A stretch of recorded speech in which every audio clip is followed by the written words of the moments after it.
신약성경입니다. 신약성경 고린도전서 12장 21절에서 25절 말씀입니다. 고린도전서는 신약성경 278페이지에 있습니다.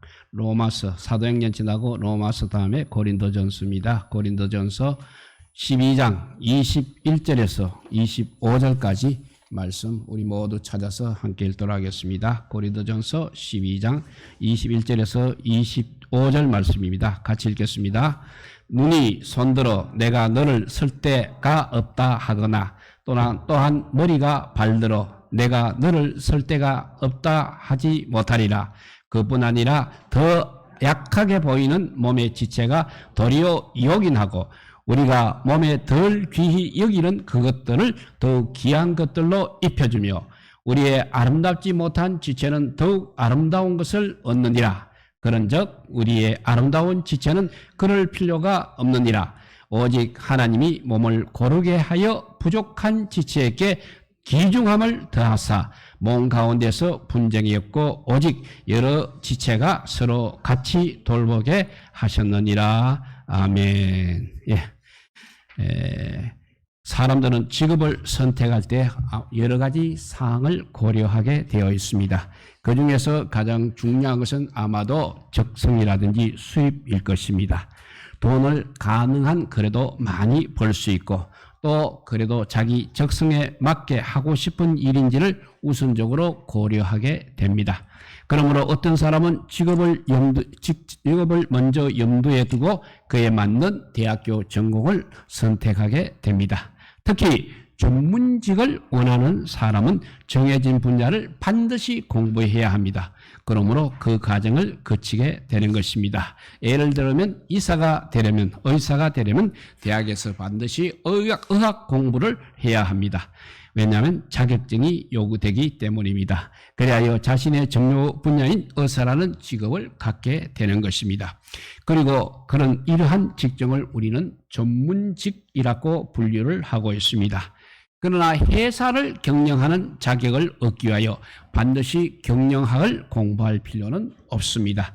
경영학 분야의 지식이 있으면 회사 경영에 유익이 있을 것입니다. 그럴지라도 세무서에서 사업허가를 줄 때에 경영학 수료증을 요구하지는 않는 것입니다.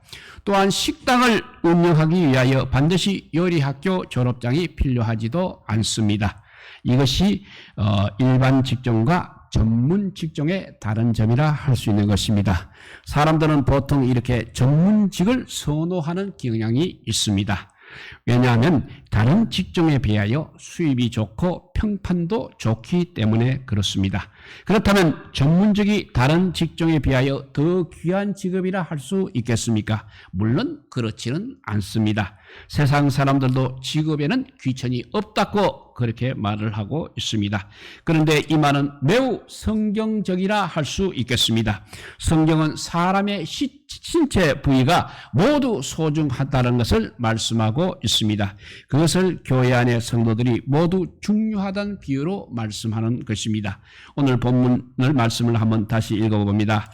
눈이 손들어 너를 쓸 데가 없다 하거나 또한 머리가 발들어 내가 너를 쓸데없다 하지 못하리라. 그뿐 아니라 더 약하게 보이는 몸의 지체가 도리어 요긴하고 우리가 몸에 덜 귀히 여기는 그것들을 더욱 귀한 것들로 입혀주며 우리의 아름답지 못한 지체는 더욱 아름다운 것을 얻느니라. 그런즉 우리의 아름다운 지체는 그럴 필요가 없느니라. 오직 하나님이 몸을 고르게 하여 부족한 지체에게 귀중함을 더하사 몸 가운데서 분쟁이 없고 오직 여러 지체가 서로같이 돌보게 하셨느니라 했습니다. 사람의 몸을 구성하는 신체 부위가 모두 소중한 것처럼 교회 안에 있는 지체가 모두 소중한 것처럼 사회를 구성하는 사람들의 직업도 모두 동일하게 소중한 것입니다. 오히려 부족한 지체에게 귀중함을 더한다고 말씀하고 있습니다. 이 말씀을 세상의 직업에 비유하면 구전일에 종사하는 사람이 더 귀중하다는 의미가 되는 것입니다. 세상을 깨끗하게 하는 직업이 환경미화원들입니다. 이 사람들이 없다면 우리는 매우 더러운 환경에서 살아야 할 것입니다. 그러므로 이 죽정은 정말 귀한 것입니다. 성경은 청소와 같은 이렇게 굳은 일에 종사하는 것이 흰 와이셔츠를 입고 사무일을 하는 것보다 더 귀하다고 말씀하고 있는 것입니다. 그렇다고 해서 사무직을 낮게 평가하려는 것은 아닙니다. 하나님께서는 평가 기준이 인간들과 다르다는 것을 말씀하고 있는 것입니다. 사람마다 직업에 대한 철학이 다를 것입니다. 사람들의 지적 능력이나 관심 등에도 차이가 있는 것입니다. 또한 사회는 다양한 종류의 일을 요구하고 있습니다. 그러므로 세상에는 참으로 많은 종류의 직업이 있다는 것입니다. 그런데 직업이 이렇게 많은 것도 우리 하나님의 섭리라 할 수 있는 것입니다. 모두 의사이면 집은 누가 짓겠습니까? 모두가 목수이면 농사는 누가 하겠습니까? 물고기 잡는 일은 누가 해야 하는 것입니까? 의사는 목수와 농부에게 신세를 지고 있는 것입니다. 목수는 의사가 없으면 또 병을 고칠 수 없습니다. 그러나 직업에는 기천이 없고 각자의 소질과 소양에 따라 일을 하며 자신과 가족의 먹을 것을 벌고 사회에 기여도 하고 있는 것입니다. 성경이 이러한 원리를 신체 부위를 비유로 말씀하는 것을 보고자 합니다. 그 말씀이 바로 고린도전서 12장 15절에서 18절에 그렇게 말씀하고 있습니다. 읽어보면 만일 발이 이르되 나는 손이 아니니 몸에 붙지 아니하였다 할지라도 이로써 몸에 붙지 아니한 것이 아니요 또 귀가 이르되 나는 눈이 아니니 몸에 붙지 아니하였다 할지라도 이로써 몸에 붙지 아니한 것이 아니니 만일 온몸이 눈이면 듣는 것은 어디며 온몸이 듣는 것이며 냄새 맡는 것은 어디냐. 그러나 이제 하나님이 그 원하신 대로 지체를 각각 몸에 두셨으니라고 했습니다. 그야말로 매우 적절하고 좋은 비유의 말씀이라 할 수 있겠습니다. 이 말씀이 세상의 수많은 직업을 가진 사람들에게 그대로 적용이 되고 있습니다. 그러니 지금 이 설교를 듣는 사람들은 어떤 직종에서 어떤 일을 하든지 성령이 그 많은 일만 아니라는 하나님께서 주신 귀한 일로 여기시고 감사하는 마음으로 성실히 하시기 바랍니다. 세상이 굳은 일이라고 평가하는 일을 하는 분들은 더욱더 큰 용기와 은혜를 받기를 축복합니다. 지금까지 하나님께서 세상에 다양한 직업을 만들고 일을 하게 하는 섭리에 대하여 살펴보도록 하겠습니다. 그리고 직업에는 다시 말하지만 귀천이 없습니다. 오히려 사람들이 귀천하다고 여기는 그 일이 하나님은 더 귀한 일이라고 말씀하신다는 것을 우리는 신체 부위를 통해서 비유로 풀어보도록 하겠습니다. 지금부터는 믿는 사람들이 직업을 선택하는 지혜에 대해서 나누어 보도록 하겠습니다. 하나님께서는 인간에게 자유의지를 주었습니다. 그러므로 각자가 원하는 직업을 선택하는 것을 크게 간섭하지 않을 것입니다. 그 직업이 죄가 되거나 하나님이 기뻐하지 않을 종류만 아니라면 그러할 것입니다. 그러나 경우에 따라서는 하나님께서 특별한 일을 하도록 인도하시기도 하십니다. 대표적인 경우가 바로 주의 종으로 부르는 경우라 할 수 있겠습니다. 이러한 부름을 받은 사람은 다른 일을 하도록 허락하지 않습니다. 주의 종으로 부름을 받은 사람은 보통은 순종합니다. 기꺼이 그 길을 갑니다. 그러나 또 그렇지 않을 경우도 있는 것입니다. 하나님께서는 모세를 이스라엘 백성을 애굽에서 해방시키는 지도자로 불렀습니다. 그러나 모세는 이를 거절하려고 했습니다. 요나도 니느웨 성의 멸망을 예언하라는 하나님의 말씀을 듣지 않고 도망을 하였습니다. 이처럼 하나님께서 자신의 일을 위하여 특별히 부름을 받은 사람들도 종종 이렇게 순종하지 않으려고 하는 것입니다. 그러나 하나님께서는 결국 그 사명을 감당하도록 하시는 것입니다. 모세에게 한 것처럼 기적을 보이거나 설득을 하여서라도 순종하게 하십니다. 요나처럼 바다에 빠져 죽을 뻔한 시험을 통하여서도 반드시 자기의 종으로 들어서시는 것입니다. 이처럼 특별한 하나님의 부르심이 아니라면 사람들은 자신의 적성이라든지 능력 이런 것들을 고려하여 원하는 직업을 얼마든지 선택할 수 있습니다. 그러나 어떤 사람은 특별한 직업으로 인도되기도 하는 것입니다. 이러한 경우가 흔한 것은 아니지만 중간에 획기적인 어떤 직업의 변화를 도모하는 사람들이 종종 이에 해당되는 것입니다. 뉴욕의 한 한국인 택시 기사는 본래 공인 회계사였습니다. 그는 전도를 더 많이 할 수 있는 직업을 생각하던 중 맨하탄의 택시 기사가 되었다고 합니다.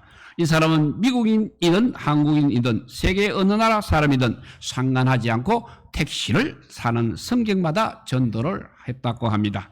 또 뉴저지의 한 부동산 중개인은 전도를 가장 많이 할 수 있는 직업을 고려하여 부동산 중개인이 되었다고 합니다.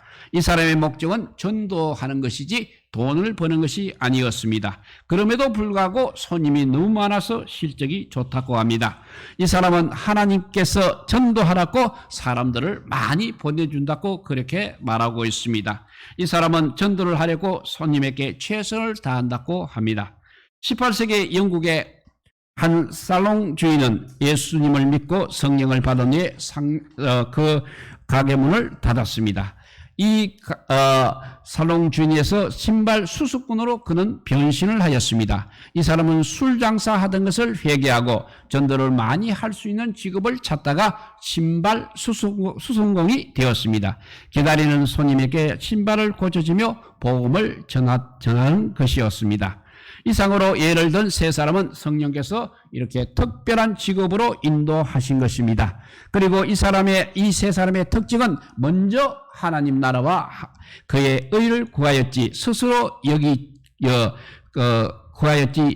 여기기에 좋은 직장, 좋은 적성에 맞는 직업을 구한 것은 아닌 것입니다.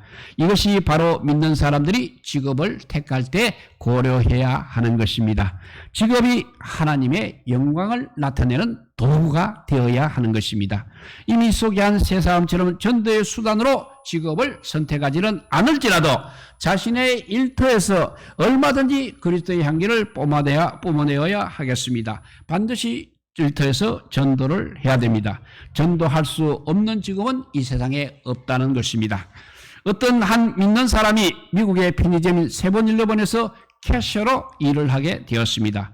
이 사람은 캐셔는 정말 전도하기 어려운 직업이라고 그렇게 생각을 했습니다. 그러나 일을 시작한 지 한 달 정도 지나면서부터 여러 사람에게 복음을 전할 수 있었다고 합니다. 왜냐하면 손님의 대부분이 거의 매일 오는 단골이기 때문입니다. 그래서 얼굴이 익어가고 친밀하게 되어감에 따라 자연스럽게 예수님을 전할 수 있었다고 합니다.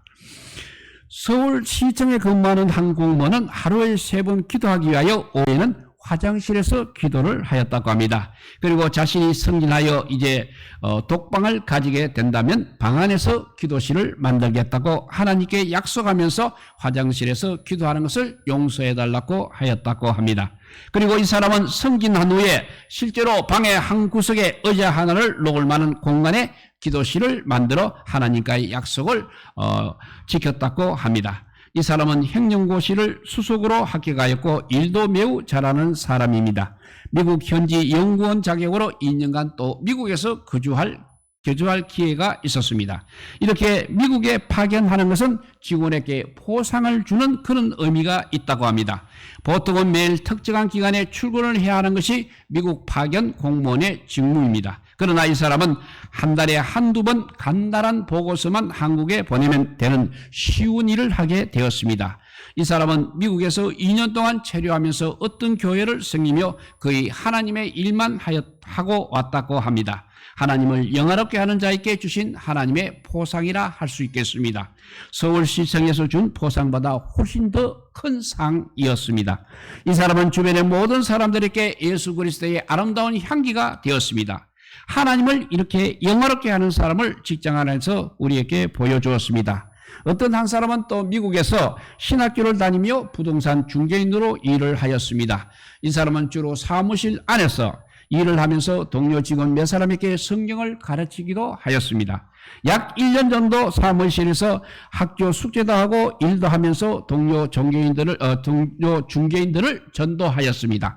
그런 가운데 회사 분위기가 완전히 바뀌어졌습니다. 직원들이 사무실 안에서 함께 식사하는 경우가 점점 많아졌습니다. 또 식사 중에도 주로 믿음에 관한 이야기를 하였습니다. 그리고 그 사람에게 성경을 배운 사람들의 삶이 이제 조금씩 바뀌어 갔습니다. 직장 내에서 할렐루야로 인사를 하는 사람도 생겨났습니다. 이제 서로 믿음 안에서 더욱 친밀해졌습니다. 그 중에서도 대표적인 변화는 직원들이 술을 점점 마시지 않게 된 것입니다. 그 회사 사장은 매우 빈번히 직원들을 불러서 술을 마시는 그런 사람이었습니다. 그러나 언제부터인가 직원들이 그런 술자리를 멀리 하는 것을 알게 되었습니다. 그리고 그 이유가 바로 그 신학생 직원 때문이라는 것도 사장이 알게 되었습니다. 그리고 그 사람이 회사 내에서 직원들에게 매우 존중을 받고 있다는 것도 알게 되었습니다. 그래야 그 사장은 어느 날 트집을 잡아 그 신학생 직원을 내쫓아 버렸습니다. 그러나 아이러니하게도 이 사장님이 바로 예수를 믿는 사람이었습니다. 술을 즐기는 그야말로 거듭나지 않은 그리스도인이었던 것입니다. 이 신학생이 불과 1년 만에 수십 명의 직원이 일하는 부동산 회사 전체 분위기를 바꾸어 버렸습니다. 사람들에게 성경을 가르쳤고 삶을 거룩하게 변화시켰습니다. 이런 일을 이유로 직장에서 쫓겨난다는 것은 예수님 때문에 핍박을 받는 것이니 부끄러운 일이 아니라 오히려 영광이 되는 일입니다. 이상으로 하나님의 영광을 위하여 일을 하고 직업을 선택하는 여러 가지 예들을 살펴보았습니다. 이들의 직업은 다양했습니다. 캐셔같이 단순한 직업도 있고 택시 기사도 있었습니다. 행정고시에 합격한 공무원도 있었고 부동산 중개인도 있었습니다. 술집을 하는 사람도 있었고 신학생도 있었습니다. 이렇게 다양한 직업의 사람들이 직장에서 하나님 나라와 의를 먼저 구하였습니다. 이런 애는 우리가 어떤 일에 종사를 하든지 우리의 일터에서 예수님을 드러낼 수 있고 전도할 수 있다는 것을 보여주는 것입니다. 직업을 선택하는 것은 매우 중요한 일입니다. 그러므로 새로운 직업을 찾는 사람은 하나님의 인도를 받아야 합니다. 또 하나님의 인도를 받기 위해서는 자기의 의지라든지 자기의 소견을 내려놓고 하나님께 물어보아야 하는 것입니다. 그럴 때 하나님께서 직장을 보여주십니다. 그런데 보여주는 직업이 자신이 원하지 않을 수도 있는 것입니다. 매우 고단하고 굳은 일일 수도 있는 것입니다. 또 악한 상사를 만날 수도 있는 것입니다. 하나님이 이렇게 하신다면 그 이유는 직장을 통하여 우리의 자아를 부인하고 권위에 순종하는 훈련을 시키려는 것이라 할 수 있겠습니다. 어떤 사람은 이미 그러한 직장에서 훈련을 받고 있습니다. 그런데 본인은 그 사실을 깨닫지 못하고 그 직장을 벗어나려는 생각만 하고 있습니다. 더 좋은 직장에 대한 꿈을 계속 키우며 그 일을 그냥 임시적이나 아르바이트 정도로 생각을 하고 있습니다. 그러나 하나님께서 옮겨주실 때까지 그 직장은 평생 직장이어야 하는 것입니다. 단기 아르바이트로 여기는 그 일이 실제로 평생 직장이 될 수 있는 것입니다. 왜냐하면 오늘 밤에 그 사람의 영혼이 어떻게 될지 모르기 때문입니다. 카페 캐셔로 일을 시작하였고 웨이터로 일을 시작하였는데 매니저로 승진하고 본사의 간부로 승진하면서 그렇게 평생 직장이 될 수 있는 것입니다. 성인이 되었음에도 더 좋은 직장을 구하려고 공부하느라 일을 하지 않는 것, 직업을 가질 수 있음에도 성에 차지 않는 일이라고 여기서 일을 하지 않고 지내는 것은 세상 사람들의 문화이고 관습입니다. 지금 마지막 때입니다. 언제라도 주님이 오십니다. 주님 오실 길을 준비할 시간은 있어도 우리가 더 좋은 직업을 준비할 시간은 없다고 보아야 합니다. 믿는 사람에게는 어떤 직장을 가지는지 보다 어느 직장이든지 예수님을 드러내고 복음을 전하는 것이 중요한 것입니다. 사람들이 천하게 여기는 것이 더욱 중요하다고 하신 성경 말씀을 꼭 기억해야 할 것입니다. 계속하여 이상적인 직장을 구하거나 더 좋은 대우를 해주는 직장으로 옮길 궁리를 해야 할지, 아니면 베드로와 안드레처럼 건물을 내려놓고 예수님을 따를지, 야고보와 요한처럼 아버지를 배에 남겨두고 예수님을 따라갈지를 우리는 성령께 물어봐야 하는 것입니다. 그 말씀이 마가복음 11장 16절에서 20절 말씀입니다. 한번 읽어보면, 갈릴리 해변으로 지나가시다가 시몬과 그 형제 안드레가 바다에 그물 던진 것을 보시니 그들은 어부라. 예수께서 이르시되 나를 따라오라. 내가 너희로 사람을 낚는 어부가 되게 하리라 하시니 곧 그물을 버려두고 따르니라. 조금 더 가시다가 세베대의 아들 야고보와 그 형제 요한을 보시니 그들도 배에 있어 그물을 깁는데 곧 부르시니 그 아버지 세베대를 품꾼들과 함께 배에 버려두고 예수를 따라가니라 했습니다. 또 그 다음에 알페오의 아들 레위가 있습니다. 알페오의 아들 레위는 정말 안정된 고수입의 세무 공무원 자리를 버리고 주님을 따랐던 제자였습니다. 그 말씀이 마가복음 2장 14절입니다. 또 지나가시다가 알페오의 아들 레위가 세간에 앉아 있는 것을 보시고 그에게 이르시되 나를 따르라 하시니 일어나 따르니라 했습니다. 바울은 성령을 받은 후 가족들과 상의하지 않고 즉시 예수님의 복음을 전하는 자가 되었습니다. 그 말씀이 갈라디아서 1장 16절 17절 말씀입니다. 그의 아들을 이방에 전하기 위하여 그를 내 속에 나타내시기를 기뻐하셨을 때 내가 곧 혈육과 의논하지 아니하고 또 나보다 먼저 된 사도 된 자들을 만나려고 예루살렘으로 가지 아니하고 아라비아로 갔다가 다시 다메섹으로 돌아갔노라 했습니다. 또 예수님은 가족들과 작별할 인사할 틈도 없이 주를 따르라고 말씀하셨습니다. 그 말씀이 누가복음 9장 61절 62절 말씀입니다.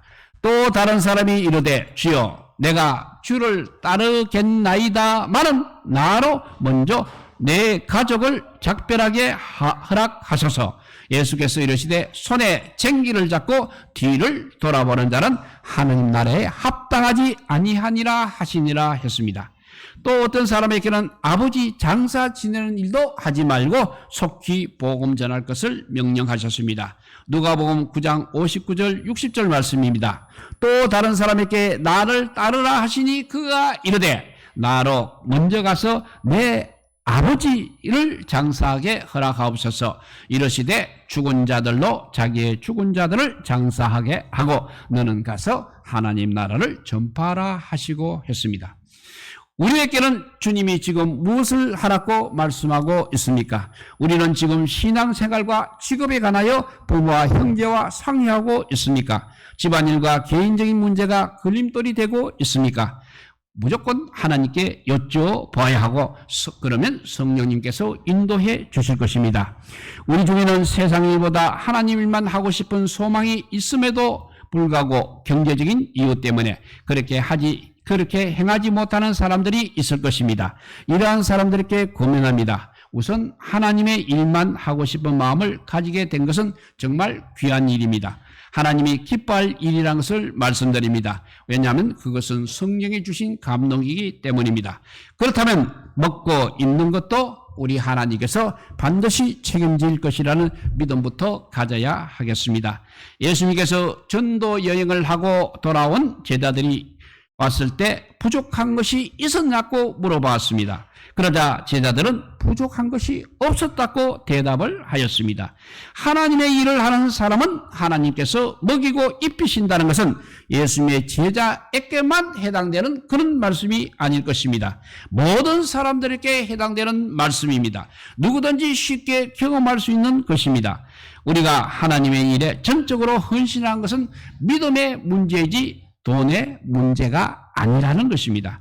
하나님께서는 마지막 때 추수할 일꾼들이 많이 필요하다고 말씀하십니다. 요한복음 4장 35절이 그 말씀입니다. 너희는 넉 달이 지나야 추수할 때가 이르겠다고 하지 아니하였느냐. 그러나 나는 너희에게 이르노니 너희 눈을 들어 밭을 보라 희어져 추수하게 되었도다 했고, 누가복음 10장 2절에도 이르시되 추수할 것은 많되 일꾼이 적으니 그러므로 추수하는 주인에게 청하여 추수한 일꾼들을 보내주소서 하라 했습니다.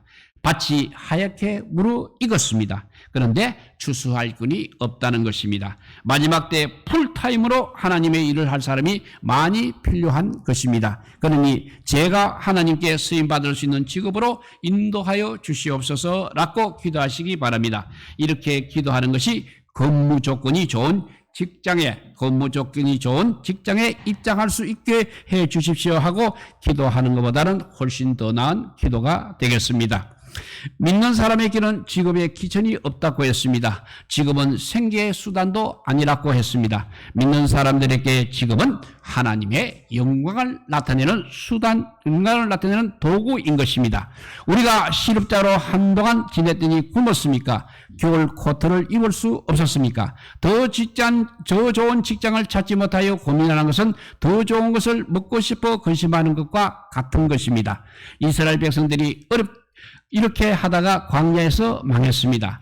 직업이 무엇이든지 하나님께서 주신 것입니다. 직업이 무엇이든지 다 하나님께서 주신 것입니다. 그렇다면 그 직업에 만족하지 않는 것은 이스라엘 백성이 만나와 메추라기 고기에 만족하지 않는 죄와 동일한 죄를 짓고 있는 것입니다. 그러니 더 좋은 직업을 구하랬고 세월을 보내지 마시기 바랍니다. 바로 지금 구인 광고를 찾아 여기저기에 응모하시기 바랍니다. 합격되는 것이 바로 우리 하나님께서 주는 직장이라 할 수 있겠습니다. 그리고 하나님께서는 항상 좋은 것을 가장 적절할 때 주실 것입니다. 아니면 세상 직업을 갖지 않고 주님의 일만 하도록 인도하지 않는지 살펴보시기 바랍니다. 그리고 그러한 감동이 있다면 월급이 약속되지 않는 하나님의 일을 기꺼이 시작하시기 바랍니다. 그리고 광야에서 이스라엘 백성에게 매일 내려주었던 신령한 만나를 체험하시기 바랍니다. 우리 모두 어떤 직장에서 무슨 일을 하든지 복음을 전하고 하나님의 영광을 위하여 일하기를 나사렛 목수였던 예수 그리스도의 이름으로 축복드립니다. 기도하겠습니다. 사랑의 하나님 감사합니다. 정말 우리의 인생이 길다면 길고 짧다면 짧습니다. 그러나 그동안에 먹고 사는 문제 때문에 많은 고민을 하고 있습니다. 오늘 말씀을 통해서 주님께서 만나와 메추라기를 항상 내려주시는데도 불구하고 우리는 쓸데없는 걱정을 했던 것 같습니다. 앞으로 우리는 그냥 아버지 주님께서 하라는 일을 열심히 하고 하나님의 영광을 위해서 하나님 말씀을 전하는데 더 아버지요 힘을 기울이는 저희들 되게 하여 주시옵소서. 그러면 얼마든지 주님께서 우리의 일생을 책임져 주실 것이고 영원한 하나님 나라도 보장해 주실 것입니다. 이 진리를 모르고 우리는 세상에서 우왕좌왕했던 것을 용서하여 주시고 이제는 아버지여 정말 하나님의 영광을 이해할 때 우리가 절대 굶지 않고 살아갈 수 있다는 이 진리를 깨닫게 하여 주시기를 간절히 빌고 원하오며 우리 구주 예수 그리스도 이름으로 기도드리옵나이다. 아멘. 예, 찬송가 220자입니다. 사랑하는 주님 앞에.